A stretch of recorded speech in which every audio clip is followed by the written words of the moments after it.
I remember sitting with Jordan Henderson and I said to him, we were all quite down, obviously not winning the Premier League and things. And I said, there's no way we don't win this Champions League. I was extremely confident.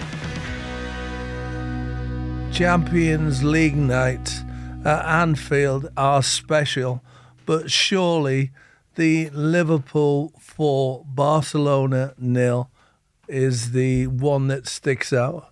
Yeah, for us, it tops everything that night. You know, it's easy for us to say now because of what happened, but that night it just felt as if something special could happen. You know, when we came out to warm up, the reception we came out to was special. There was more fans in the stadium earlier on. That was as close to a perfect game as we're ever going to get in terms of the way we want to play, the way we want to do things, and just everything fell into place. And obviously it took a couple of moments of brilliance to get us through, but you know, to beat a team like that 4-0, you know, it takes so much, and the lads were different class that night. You having quite a battle with Messi that night.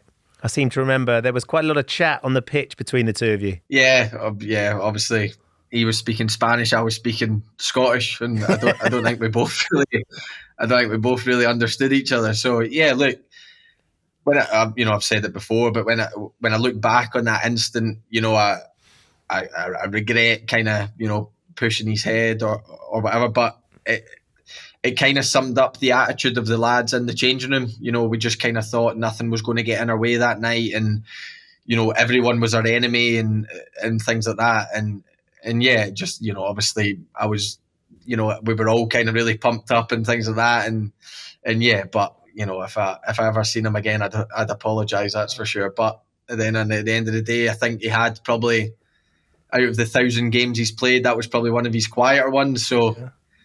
I'm not trying to take any credit, but maybe 1% of it had me to do with it. You're allowed to take some credit for that. Yeah, absolutely. I'll take 1%. I can take 1%. That's enough for me. Yeah, I mean, so then you get the Champions League final, of course. I remember sitting with Jordan Henderson and I said to him, we were all quite down, obviously not winning the Premier League and things. And I said, there's no way we don't win this Champions League. I was extremely confident. I just felt as if the season we had, the way the lads were playing, the way we were kind of going about our business, obviously we had the Champions League final this season before, and I thought we would be a lot more relaxed and we could play our game, and it proved that way. The last 5 minutes is a blur, you know. You just don't think about football. You're just thinking, you know, thankfully Tottenham never scored and made it interesting, because I had to maybe switch back on. But you know, the last 5 minutes, my head was all over the place. I'm sure other players were the same, and you know, winning the biggest European trophy, it's what dreams are made of. And yeah, it was a special day and a special night. You've said in the past that the gaffer does speeches every day. Do you remember any of those moments, any of those things he said, Andy, that still resonate with you now, moments that he's really captured the spirit? You know, I remember the night before we trained at the stadium. Obviously, we were all together, and his first sentence was, "This is a stadium we win the Champions League."